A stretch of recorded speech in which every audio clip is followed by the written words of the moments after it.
Good afternoon, everyone. Thank you for joining us here today. My name is Philip Mock, and I'm the Executive Director over at Vision Us, a local nonprofit and community consultancy agency here in Chatham-Kent, Ontario. I'm glad to be coming to you live streaming here with Jeff and Doug, and before we get a chance to introduce them, I just want to introduce why we're here today. For those of you who are renting, we know that renting can sometimes be a scary proposition, especially if you're getting a notice in the mail to go to a landlord and tenant board hearing. That is the moment your heart starts palpitating super fast. And we're here today to talk about potentially some of the challenges that landlord-tenant board meetings have been causing because it's been moved online since COVID-19. Today we have two individuals with us. They're going to introduce themselves, and then we're going to be going through a presentation and a Q&A talking about some of those challenges and the ways that organizations are working to support you during your landlord and tenant board hearings. Gentlemen, thank you for joining me today. Doug, let me introduce you. Go ahead and introduce yourself. Thanks, Phil. I'm the Director of Advocacy and Legal Services at the Advocacy Centre for Tenants, Ontario, and we're a legal clinic that's funded by Legal Aid Ontario. Brilliant. Thanks for joining us, Doug. Appreciate it. And Jeff. Hi, Jeff Wilkins from the Chatham-Kent Legal Clinic. I'm a licensed paralegal and housing stability worker. Brilliant. Thank you both for being here today once again. I know, Doug, you have a presentation that you brought today talking a little bit about landlord-tenant board and some of the challenges and solutions right now happening. I'm going to turn it over to you to give us that presentation. Great. Thanks, Phil. So as we know, the landlord and tenant board has gone remote. All of its services have, and if you want to interact, it's either by an email or through Zoom. And we've also heard in the news about the tremendous backlog that's experienced by tenants and landlords alike. But it hasn't always been that way. I'm just going to go through my slides here. Before they went remote, the Landlord Tenant Board used to be the busiest tribunal in Ontario, receiving 80,000 applications a year for hearings. They used to have 44 locations across the province and 8 regional centers, and the one closest to Chatham was in London. All locations offered mediation, tenant duty counsel services. They also heard matters regionally. So if you were a Chatham resident, you knew that you would be heard once every month at the location nearest you. Some locations also offered homelessness prevention programs that were offered by the local municipality. I'm just going to move to slide 3, please. And so for the purposes of Chatham residents, you had your hearings at the Wish Center at 177 King Street, and there were 3 sittings per month that offered mediation, and it also which provided great service because everyone in the community knew where the Wish Center was, and there was easy access for many people. Mm-hmm. But that changed. Next slide, please. In the fall of 2020, when the Landlord Tenant Board decided to go remote, they took away all the regional offices. They decided all the hearings would be through Zoom. And in November of 2020, they decided that those services will remain remote even after the pandemic ended. Next slide, please. And actually, slide 6. So what that meant was, after going remote, the people started experiencing challenges. They had challenges accessing their hearings because they didn't have the right equipment, they didn't have the right broadband. The people who had literacy issues, numeracy issues, tech issues, they really couldn't navigate the digital divide. And as you can see, in 2022, Deloitte had a study where 40% of households earning less than $40,000 a year didn't have the requisite broadband recommended by the CRTC. And that meant that for Ontario's renters, they received 58,000. So we're talking about a large proportion of renters who didn't have the necessary broadband to participate. Next slide, please. And so what we saw at the Landlord Tenant Board is a digital divide between tenants and landlords, where the majority of landlords participate by video and the majority of tenants participate by phone. So you can only imagine when you're trying to convince your adjudicator of your case, how more convincing you'd be if they could see you through a video as opposed to simply a dark screen where people would be calling in to make their case. Mhm. And so that's really the challenge. And so when they went remote, and thank you, I'm going to shut off my slide. When they went remote, that also meant you couldn't have conversations in the hallways of the Wish Center anymore. Mediators couldn't walk up and down to say, ask landlords and tenants, do you want to have a conversation to figure this out? And that's a huge loss in terms of ensuring parties could make their own decisions and also clearing the backlog because as we all know, in Zoom formats, only one person can talk. And but in hallway conversations, you can have multiple conversations. And that was so successful by removing probably a third of those hearings for that day and getting them out of the way. And so what we've seen is not only a digital divide, but an ever growing increase in the number of hearings that have yet to be scheduled and an unprecedented backlog that we see today. Wow, those are some staggering statistics you're bringing to us, Doug. I mean, 40% of households do not have the digital capabilities to join and participate fully in these hearings. I want to talk a little bit more about that digital divide piece. If you can speak a little bit more to it, what prompted them to stay remote? If you can maybe speak a little bit to that, what has led them to remain remote, knowing that these challenges actually exist? Well, there's a couple of factors that led to this result. We had a new provincial government at the time that had a focus on digitizing justice services. Yes. And by and large, when you have parties represented by a lawyer and have, very regimented, scheduled hearings, Mm-hmm. remote services, digital services work well and good. But when you are talking about the landlord tenant board, where the majority of parties are unrepresented, where Mm-hmm. it's the busiest tribunal across the province, moving them to one type of format is problematic. It's akin to going to McDonald's and McDonald's telling everybody you have to walk into the restaurant in order to receive service. They won't tell you about the drive-through. They won't tell you about the app. They won't tell you about the touchscreen that's available until you tell them that you can't walk into the restaurant to order your food. You can only imagine if that happened to McDonald's, if they made that decision, the lineup out the door of that restaurant. So the same has happened at the landlord tenant board. It's a model that doesn't work in the board. It works in other places, but that's why you're seeing problems, and that's why you're seeing a huge backlog. And I'm happy to talk about what the province has tried to do to fix it and why that doesn't work as well. And you took the words out of my mouth, Doug, because I think that's where the best place we can focus on is looking at. We've talked about some of the challenges. Let's talk about some of the solutions. I mean, to your point about McDonald's, as someone who likes a Big Mac myself once in a while, I couldn't imagine having to wait in that long lineup. I mean, that would be quite frustrating. And I do have the ability to go through a drive-through and use a Right. phone app. So to your point, this long wait list is made longer by the way they're structuring the landlord-tenant board hearings as we speak. Yeah. Challenge is heard. What are some of the solutions that are being worked on as we speak? Well, I'm gonna have the presentation just pop up for a moment.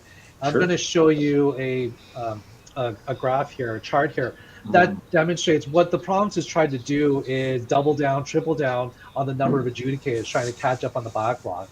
And I'll show you the first 2 years when there were in-person hearings, the board was receiving over 80,000 applications for hearings, and the total number of adjudicators were 46, 47. Then when they went remote, they had to double that number and then triple that number to the point where we're almost at over 130 adjudicators. And as you can see in the last fiscal year, 2023, the backlog was 53,000. So it has only grown despite adding more resources to the problem. So one of our solutions is not to add more adjudicators. Our solution here, and if you can uh, go to the slide 18, please. One of our solutions here is to bring back a couple of things. Bring back in-person hearings as a default, because we know we've heard stories of Chatham residents being asked to go to London to have their hearings, which is an hour and a half away, it's quite insurmountable. So have your hearings at the Wish Center again. There were the Ombudsman report on the problems of the Landlord Tenant Board had 61 recommendations. Move forward on all of them.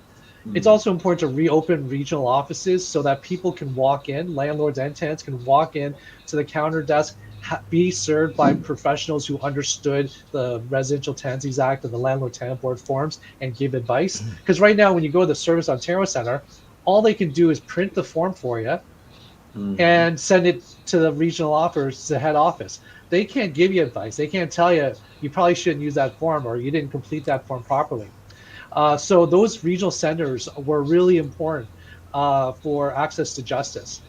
A couple of others, but most importantly, the regional scheduling model, where regions heard matters locally, made a huge difference. Because right now, Chatham residents have to go in the back of the line for a hearing date, because other municipalities like Toronto, Hamilton, Ottawa, places that have a lot more tenants, landlord tenant issues, they're heard first before Chatham residents. So instead of being heard 3 times a month, the wait is prolonged. So I'll give you an example on my slide 20. You could see what it was like. This is a snapshot, a 1-day snapshot in 2018, when matters were heard regionally and in person. Look at the delays. We're talking primarily a month, maybe 2 months. And compare that to what we know now, which is 6 months for landlord applications and 10 to 12 months for tenant applications. And these aren't just disputes between two parties. It has a tremendous impact on the housing crisis, because if parties can't talk to a mediator, can't access tenant duty counsel to work out a deal, they could be evicted. That could lead to couch surfing. That could lead to homelessness. That could add to further resources that the municipality services that the municipality has to offer when they're not equipped to offer that because of the tremendous amount of funding. So when the Landlord Tenant Board fails to do its job, everyone down the chain feels it. And we've heard stories of landlords as well who are trying to recoup some of their losses of their investment, and are deciding not to convert their homes to short-term rentals because they don't want to deal with it. And that's damaging as well, because that's one less unit available for long-term tenants, and that's no good for the housing crisis. And so what's been happening is people are coming to the forefront. They're calling for reform. We have healthcare professionals. We have the Ontario Bar Association. We have parties who are saying this is not right. And so we're now seeing municipalities doing the same thing. Toronto, Hamilton, your municipal council wrote a letter back in December saying something needs to be done. And so I think it's incumbent to everyone who's plays a part at the Landlord Tenant Board, who sees the problems the way it is, to write to their MPP, to write to Premier Doug Ford, to say putting more money in adjudicators has proven to be not the solution to the problem. Yeah. The solution to the problem is going to what was worked only a couple of years ago, which was in-person hearings and have them heard regionally. Anyways, I've said a lot. I'm happy to answer any more questions, Phil, that you might have. I think that was a great recap of the solutions. I'm really glad you brought us there, because I think sometimes we can easily focus on the challenges that exist. The challenges are clear, especially for people who have received their notice and they're going through the hearing process. That 10 to 12 month wait you talked about for tenant applications, or 6 months for landlord applications, that's a long wait time. It's not just, and I think you brought up, as you said, it affects the housing market. It affects the homelessness issues we're experiencing in communities. There's also a mental health component. Imagine the strain on families, the stress that you must feel being a tenant in that situation, waiting and waiting for a final decision that could go in your favor or not. if you don't have representation. So you bring up some really clear challenges, but also clear solutions. If you could recap sort of what are the key challenges and key solutions that people should be taking away from your presentation. The biggest thing that I think people should take away from this is that the delays of the backlog, the digital divide, is not a result of the pandemic. It's intentional. It's a purposeful decision for them to remove all in-person services and take that away from Ontarians. And the solution to that problem is to bring back in-person services, open up regional centers in London and the 7 other locations across Ontario, to bring back regional hearings. Again, as I said before, smaller communities and mid-sized communities, they're not having their matters heard anymore. It's Toronto and Ottawa, and that's it. And that's almost exclusively what's happening.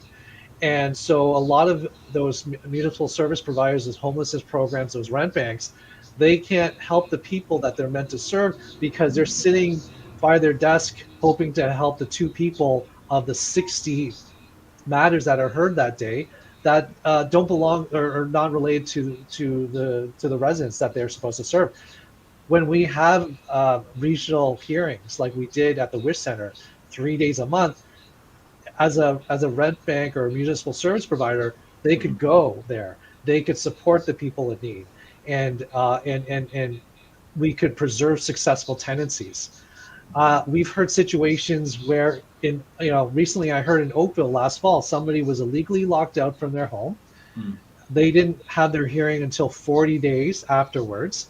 And then it was adjourned for another 20 days by the landlord trying to seek representation. That's a total of 60 days where the person was either couch surfing, living in the rough, sleeping in the ATMs. This is happening across the province. And the issues were never this bad when it was in person. And so that's one of the key things that we need to focus on, and we're hoping that the public will latch onto and add their voice to what the consensus realizes are the solutions.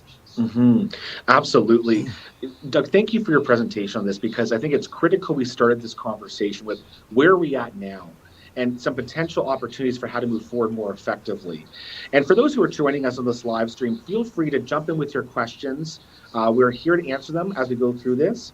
Doug's here, Jeff's here, I'm here. Not that I can add that much, but at least I'm here to help navigate and facilitate the conversation to get your questions answered by 2 great people who bring a lot of expertise to the sector. Doug, thank you so much. I'm just going to turn it over to Jeff for a minute here, and then we'll come back and forth. But Jeff, listening to Doug's presentation, bring it to the legal clinic perspective. What was your gut reaction to that presentation? Unfortunately, Doug nailed it on the head. Before, we were at the Wish Center a couple of times a month, and we were doing tenant duty counsel duties, and we were able to look after other things happening at the clinic that weren't involved with the landlord tenant board. Now I'm tenant duty counsel 4 times a week instead of 3 to 4 times a month, which really takes up a lot of time for the clinic. And like Doug said, before we would have a docket of 30 people, all Chatham-based tenants. And now I'm going into 3, 4, 5 rooms a day, Zoom rooms like this. Like I would talk to you guys here and then go into another room to deal with 4 or 5 tenants. So in a docket of 30, maybe I've got 2 tenants in that docket. So it's really, really time consuming. I have seen that the majority of tenants are on the phone. I tried to tell tenants that go on video if possible, because like Doug said, it's when you see somebody in person, that single mom with 2 kids with fear in her eyes, that does a lot other than just seeing a phone thing on the screen. So the challenges have been taking up a lot of time for the clinics, and it's not just Chatham-Kent clinic, it's the clinics all throughout Ontario that are jumping back and forth. Toronto's got it a little easier because their dockets are a lot bigger, so you will see some of the dockets with 20 matters for that area, but Yeah, it's really taking a toll on what we can do outside of the landlord tenant board. It's taking a lot of time up with the clinic. I think that speaks to what you were saying, Doug, in terms of there's a trickle effect here. When the landlord tenant board is not functioning effectively, it's impacting all these different other parts of the housing and homelessness sector.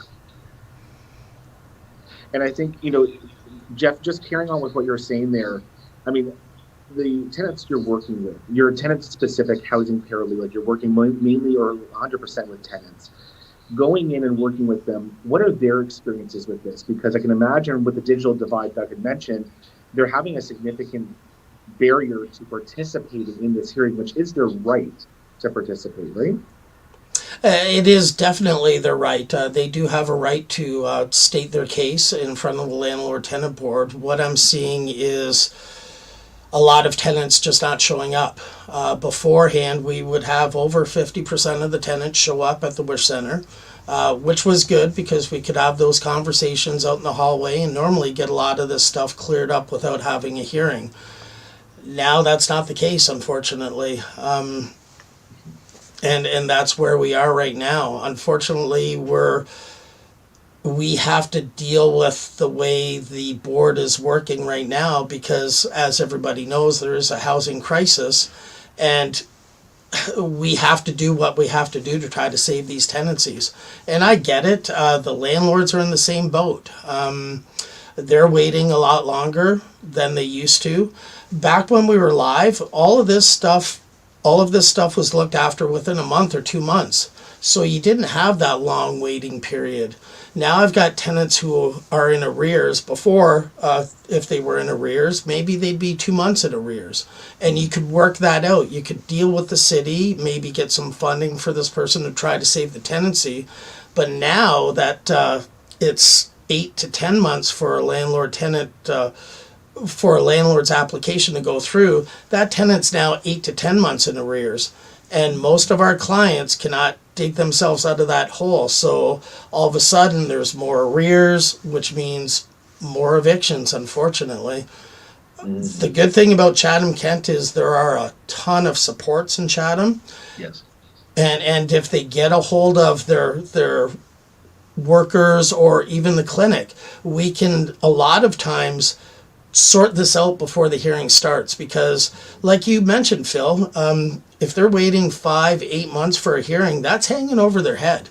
And talk about stress, and all of a sudden you're getting more and more letters from the landlord tenant board, not even to mention they've gone to the portal now for doing tenant applications and stuff like that. So tenants are being asked more and more to join the technology wave, where a lot of my clients just don't have the ability or the tech to do that.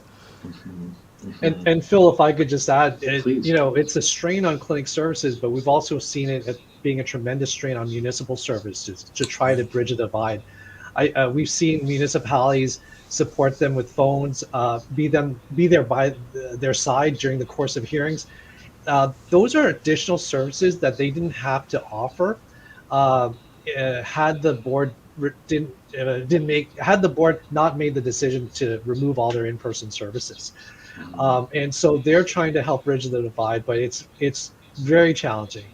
And just on the tenant duty counsel program, I think landlords should know that yes, they're there to give advice to tenants, but what we've seen on the ground is that when a tenant speaks to a tenant duty counsel for advice, it's that sobering legal advice that sometimes makes a difference for a tenant to change their position and maybe be more willing to have a conversation with that landlord.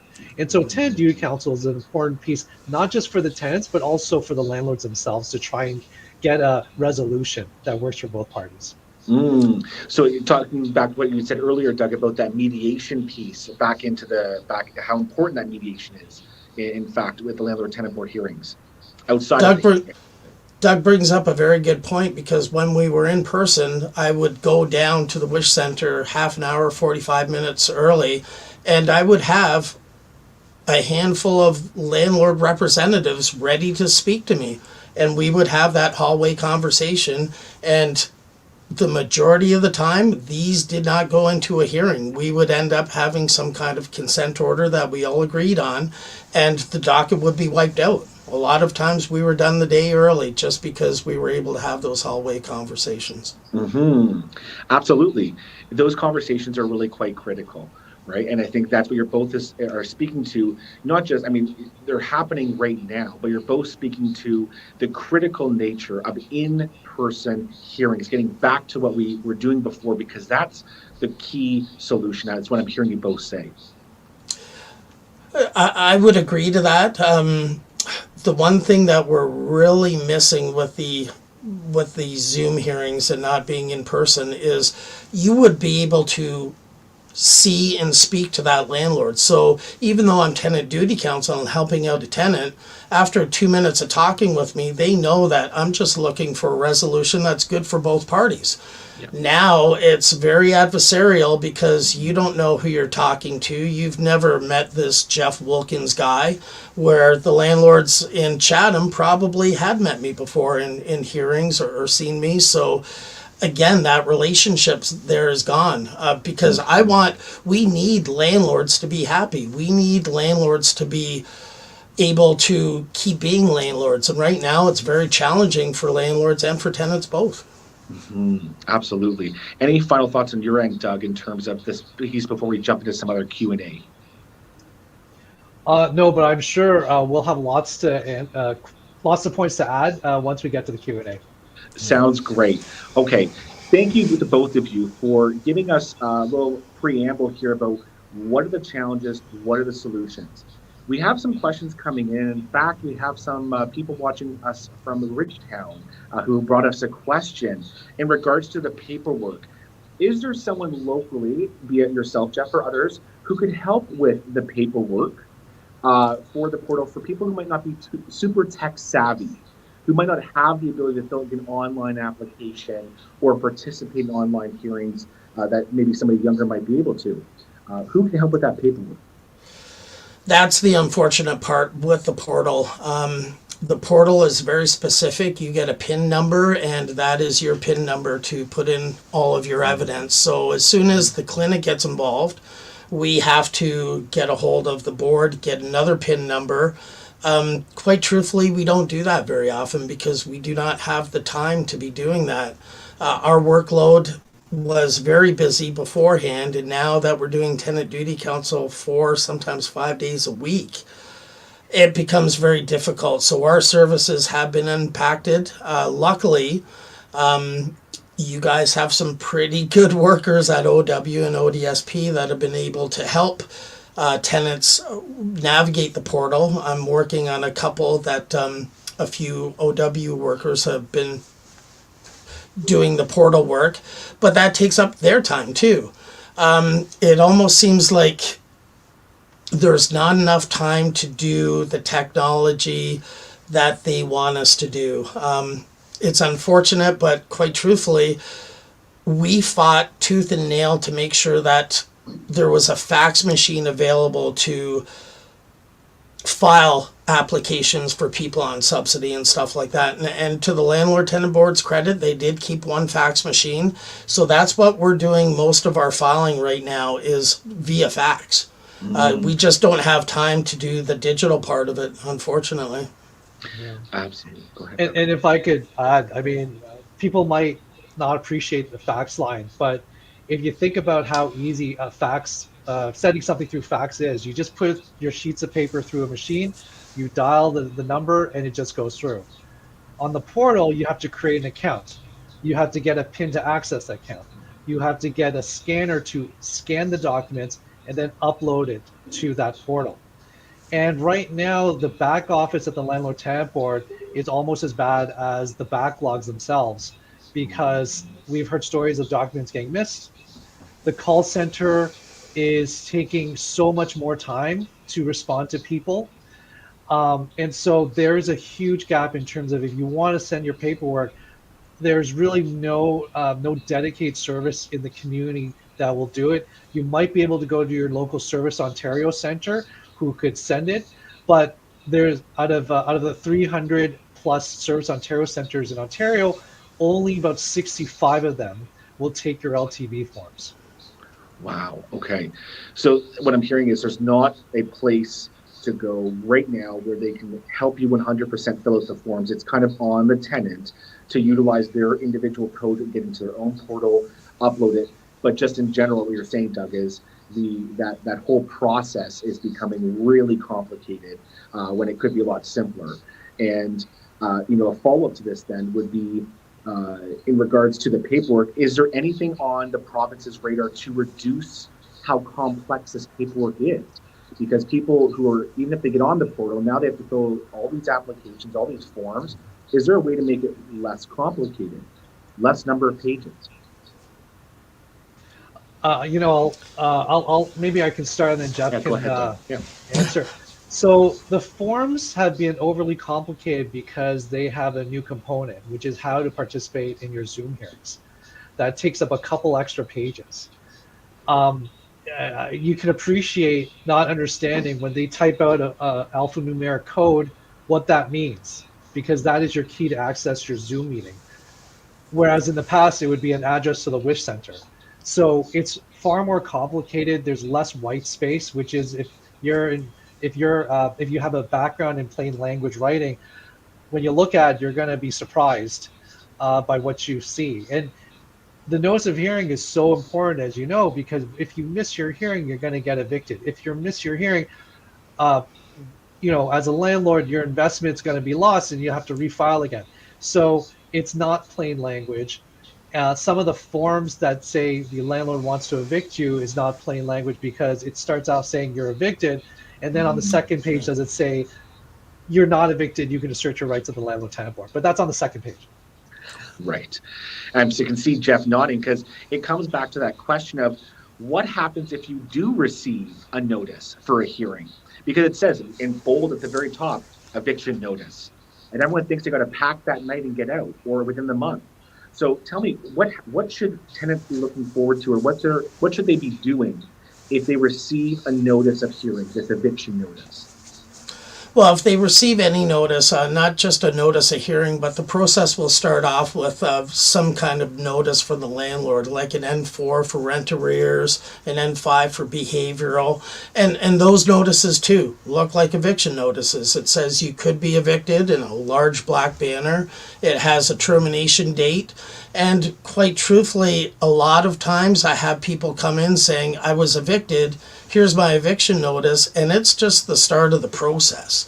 So what I would suggest to people is if they get any kind of paperwork from a landlord, get a hold of the clinic, get a hold of their support worker if they're at CMHA or OW or ODSP, because this is just the start of a very long process, like you've heard today. This takes over 6 months to work out. So if you are getting an N4 and it tells you have to be out in 14 days, a lot of people, all they see is eviction and the date, and they're packing. I got a call today about that. I have to be out by tomorrow. Why? Because I have an N4 that tells me that. No, you don't. So what I would suggest is get a hold of your worker. Again, in Chatham, we have a great setup that we are talking constantly with a lot of the partners, and they know that they can get a hold of us very quickly. So get a hold of the clinic, get a hold of your workers, because this is a process. A landlord can't just give you a notice and say you're out in 14 days. Mm-hmm. The only way to be evicted in Ontario is, mostly the only way to be evicted in Ontario is going to the landlord tenant board, getting a court order from the landlord tenant board saying that you're evicted, serving that, filing that with the sheriff, and then the sheriff comes and posts on your door. So this is a very long process. Mm-hmm. If a landlord tells you you have to be out in 2 weeks, it does not work that quick.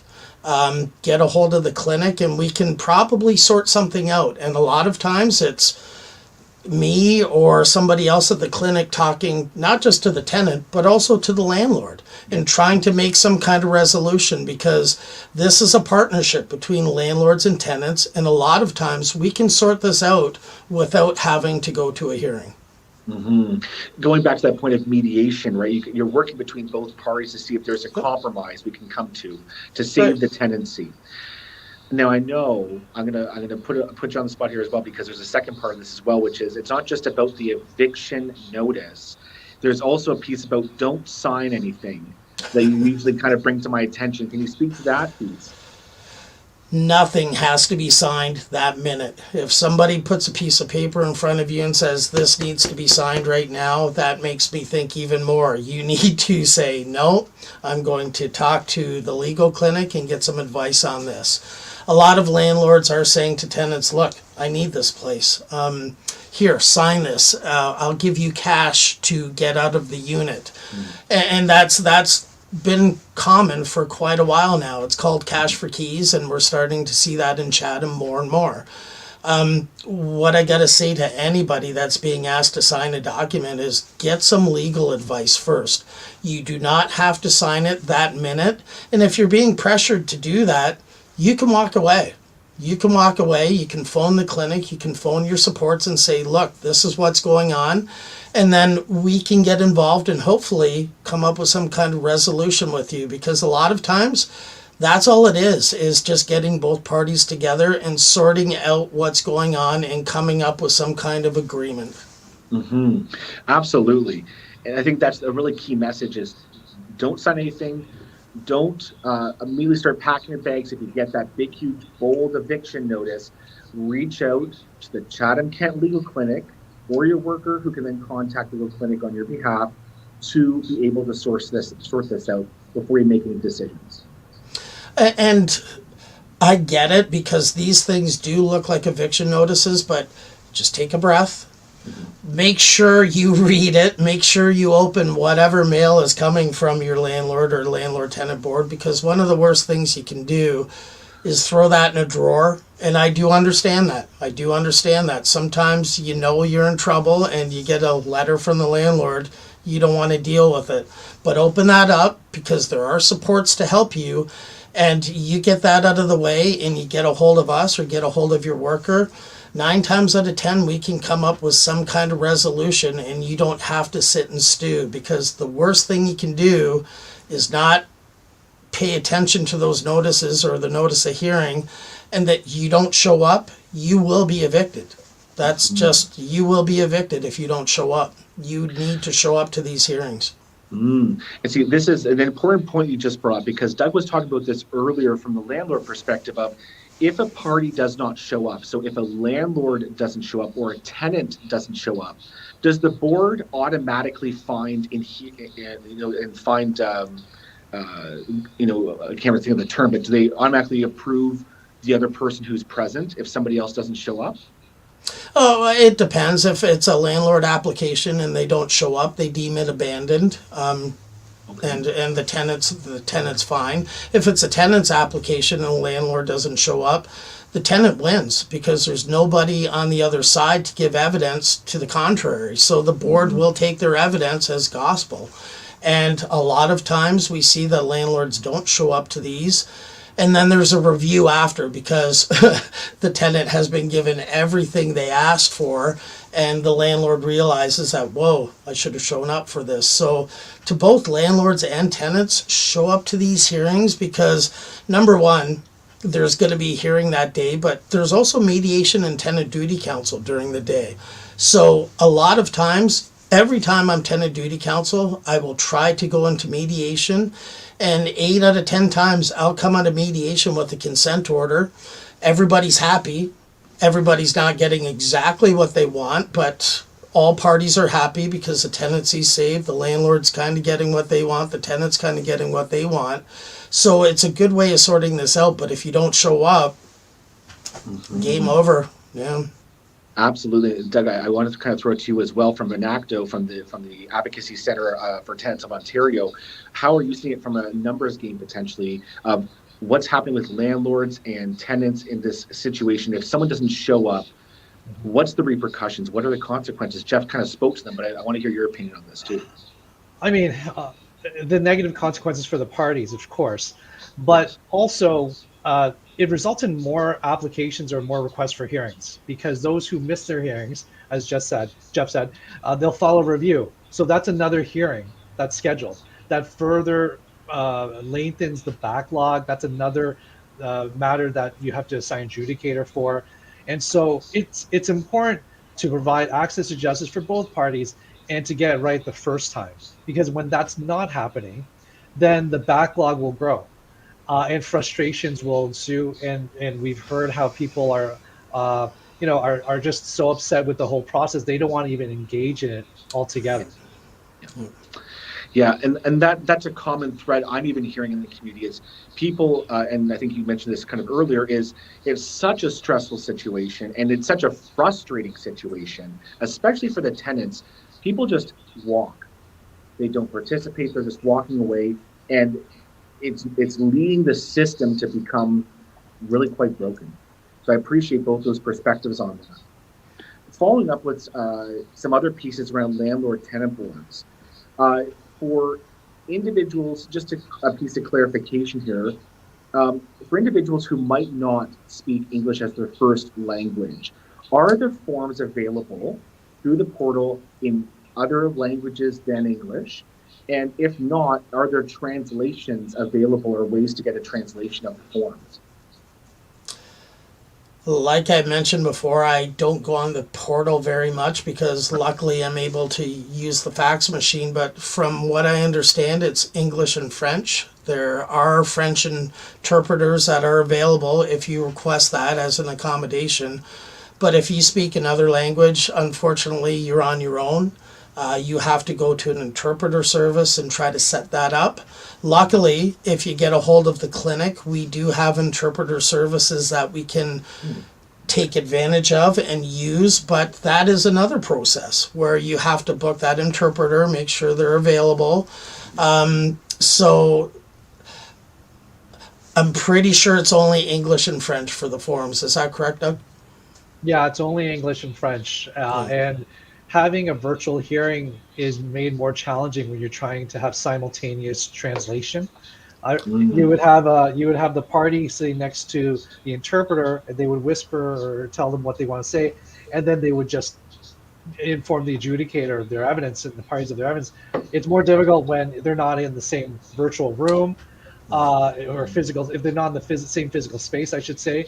And so that's more problematic. And so oftentimes parties, they bring relatives to help translate. They look to settlement agencies for support and bring them to the hearing. It's not ideal. One sad situation a tenant duty counsel lawyer told me about recently is that the board is so intent on charging through and tackling its backlog.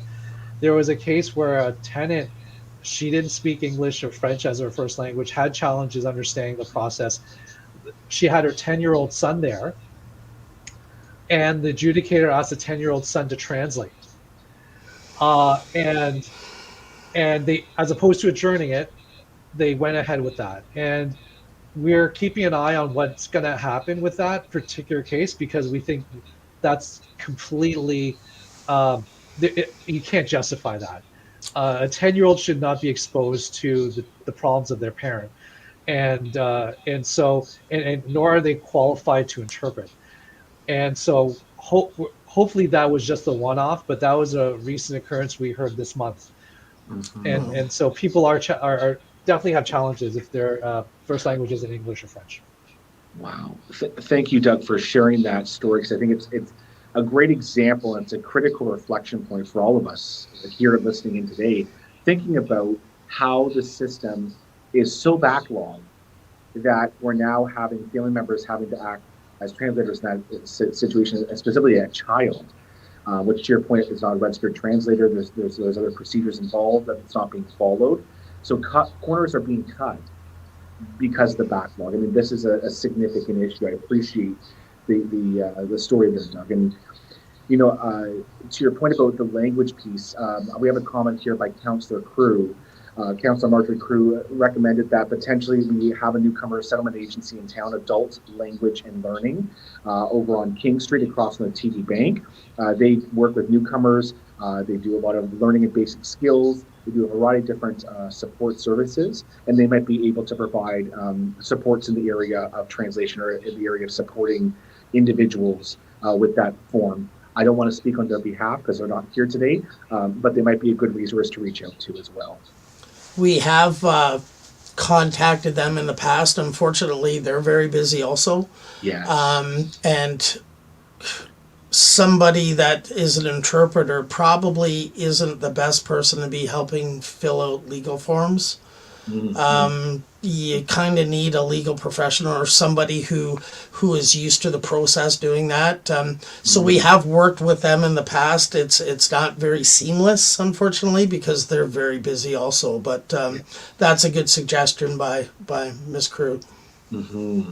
Absolutely. You know, in talking about the landlord tenant board and some of the challenges. I mean, Doug just brought up that story. Jeff, you've been talking ad nauseum about all the different challenges. Doug's brought up all these challenges.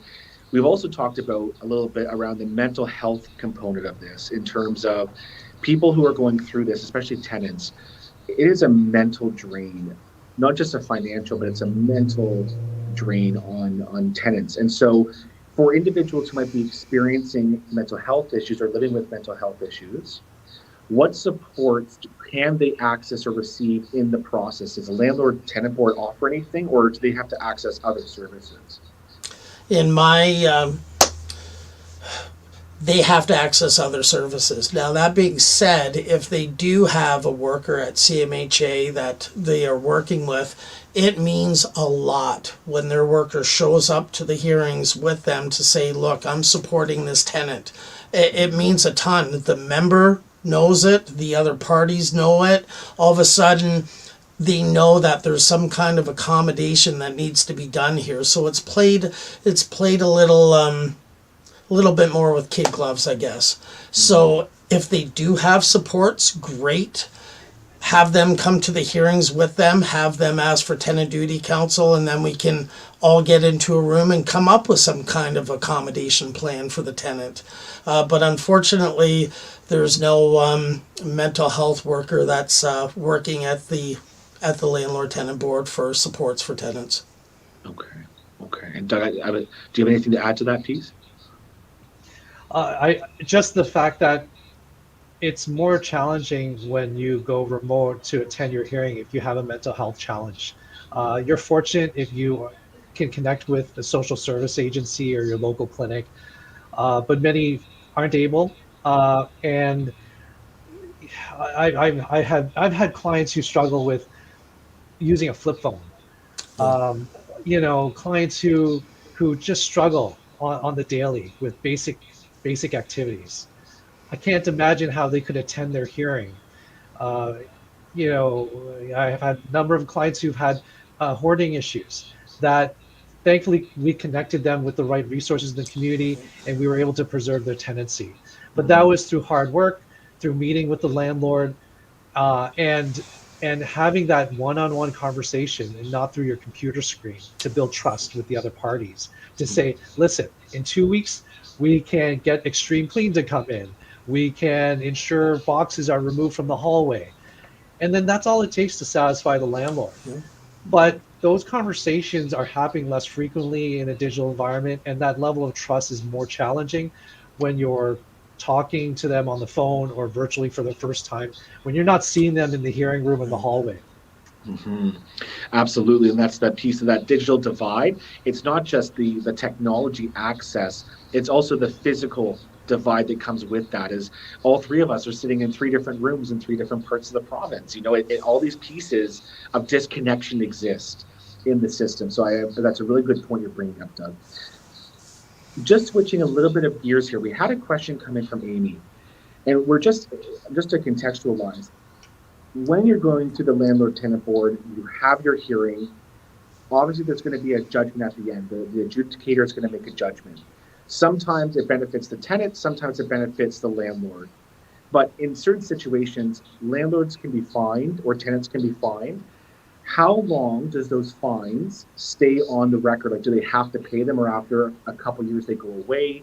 Can you maybe speak to sort of how the fines or penalties exist, how they're enforced, and how long they stay on the record for, especially for landlords? Well, I'm not quite sure how long they last. Maybe Doug can speak to that. But the good thing about fines is if the landlord does owe the landlord tenant board, supposedly they won't be able to file any more applications until that is paid off. I don't know if that's enforced quite regularly or not, but that's what I know about fines. And the board does fine landlords. A few months ago, I think there was a $10,000 fine for a landlord that I saw while I was tenant duty counsel. The landlord wasn't there, so it was granted, and I know there's a review going on for it right now. So yeah. Okay. Yeah. Doug, go ahead. Yeah, the province increased fines for bad behavior, and we're also seeing more fines being issued by the board. But people should know that the fines don't go to the tenant; it goes to the landlord tenant board. Exactly. And as Jeff said quite rightly, if the fine isn't paid, then they can't access the board's services.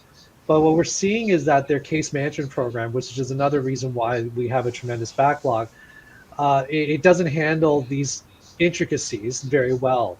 And so we don't know if at the outset they're stopping people from filing, or they're waiting 6 months or 8 months when they get to appear before the adjudicator is this discovered. And so a bit of background, the Ministry of Attorney General spent 3 years developing a case management program specifically for the Landlord Tenant Board. It was ready to go in 2019, but then it was scrapped in favor of a new program. And that's led to delays because this new program doesn't say what matters should be urgently heard, what matters do adjudicators are supposed to be assigned to. It really is a very, it doesn't do the job. So I'm wondering whether it even tracks these fines. I'm hoping it does, because recently in Sarnia, there was a landlord who told a whole bunch of tenants that they can't move back into their building because of one small fire that happened in one apartment.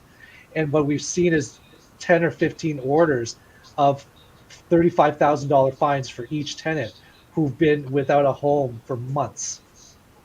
Wow. And so I'm hoping that they're tracking it, but there's no guarantee. The other type of compensation that both parties get is compensation for their actual losses that the board issues. But I think administrative fines are what the counselor was asking. Yes. Yeah. Okay. Wow, that is incredible. I mean, I knew they had increased the fines because of that negative behavior. They were trying to stop that in its tracks. But if there's not a system in place for enforcement and to track it, it's kind of a moot point. It doesn't really add much weight to the situation. So thank you for that question, and thank you to both of you for that great response. With a couple minutes left here, I want to put it to both of you to kind of give us a recap over this conversation. What are the biggest takeaways that people should be leaving here with, especially from Doug, from yourself, in terms of the challenges and potential solutions from an advocacy standpoint? If you have any practical thoughts on your end in terms of how tenants should navigate the digital divide. And then Jeff, I'm going to turn over to you around sort of from a practical legal clinic perspective. What should tenants be looking out for? What should they be focused on? And how do they use that right to participate effectively in the community? Where can they get supports to participate effectively? So Doug, I'll turn it over to you first, if I could. Sure. I know we've talked a lot about the board and how it's not functioning well, but it's important that people don't give up, and that people still participate in the process. Yep. Because if you feel that your rights have been infringed, if you want to assert the rights, the board is the only place you can get that done. It doesn't help to say, I've been wrong, but I'm not going to file that application. File it, even though it takes months. Still go through that process. Know that I know, and there might be people living who are watching this who live outside of the municipality of Chatham-Kent. There are 71 legal clinics across the province, who the majority of whom provide housing services. So reach out to them. If you're a landlord, if you're a small landlord, there's a landlord self-help center that the number appeared on our screen during this conversation. Reach out to them for advice and help. And lastly, every community has an MPP that serves them. Go to their office and tell them about the challenges. Tell them what they're doing is not enough. That in 2019 they were doing a far better job with far fewer resources. And they've been doing a better job for 20 years until just recently. So let's go back to something that works instead of sticking to something that doesn't. Perfect. Thank you, Doug. Great summarization. I really appreciate it. Jeff, where are we at on your end? As soon as you get any kind of conversation with the landlord, any kind of notice, seek help immediately. I know it's pretty tough to make that phone call, but we don't bite at the clinic. That's what we're there for. We're there to help you guys. So seek help immediately. The longer you wait, the harder it's going to be to remedy this situation. And if you do get a hold of us right away, we can have that conversation with the tenant and with the landlord. And like I said, a lot of times we're able to sort stuff out beforehand. And the second takeaway, like I always say to you, Phil, what do you think I'm going to say? Don't sign anything right away. Because of the way that the LTB, it's forcing landlords to try to find other avenues to get rid of tenants. So you're seeing a lot of cash for keys coming out there. Don't sign anything right away. If you do want to sign a cash for keys, that's great. That's your tenancy. You're allowed to do what you want to do. But get some legal advice first. If you get a hold of your support worker or the clinic, at least we'll be able to tell you the pros and cons of what you're signing and maybe give you a little bit of insight on what's going on with the housing market and stuff like that. So that's pretty much what I've got to say about that. And like Doug said, you need to participate. Even though we don't like the way the format is at the Landlord Tenant Board right now, at least there's a way to participate. And if you don't participate, nothing good's going to come out of it. Mm-hmm. Absolutely. Thank you to both of you for recapping not only a really rich conversation, a good conversation of what some of the challenges are, some of the solutions, some practical takeaway advice. Another thing that I just want to throw out there is that if you receive that notice, and maybe I'm taking the words out of your mouth here, Jeff, but if you receive that big eviction notice across the top of the page, and you see that date, that does not mean you have to move out. It's reach out, talk to a legal clinic, and get your options on the table. And talk to us right away, because once the notice period starts, there's timelines here that have to be looked after. So I know it's scary, but get a hold of the clinic. That's what we're there for. And if there's mobility issues and stuff like that, sometimes we can even come to you. But get a hold of the clinic so that we can at least give you some legal advice and point you in the right direction, because luckily with Chatham-Kent, you guys have so many supports out there. We're able to save a lot of tenancies, and that makes the tenant happy and it makes the landlord happy, because let's face it, landlords are in the business to be in the business of being a landlord. They want it to be as seamless as possible, and a lot of times I will talk with landlords and tenants together and try to come up with a resolution, and a lot of times that works. Mm-hmm. I have a lot of property managers and landlords that phone me to try to come up with a solution. So get a hold of us. Absolutely. Great takeaway. Doug, any last words on your end? Jeff, Doug, any last words? No, thank you. It's been really, it's been a great conversation. Absolutely, it has. I think it absolutely has. And I can personally attest, as a renter myself, I have talked to Jeff for my own rental issues. He does not bite. Okay, so give him a ring. And if you want to learn more about your advocacy, about what you can bring to a larger conversation about housing and homelessness in communities, ACTO, the Advocacy Center for Tenants of Ontario, great place to start. Huge amount of resources and supports through there. Thank you, Doug, for your time. Thank you, Jeff, for your time. I really appreciate you both being with us. I hope everyone who joined us live was able to learn something and take away something positive and solution focused. And I'm going to turn it back over to the people in the back end who are going to show us a slideshow of some resources. So stick around and learn how you can get supports for your next landlord and tenant board hearing. Thank you, everyone. Have a great afternoon. Thanks, Phil.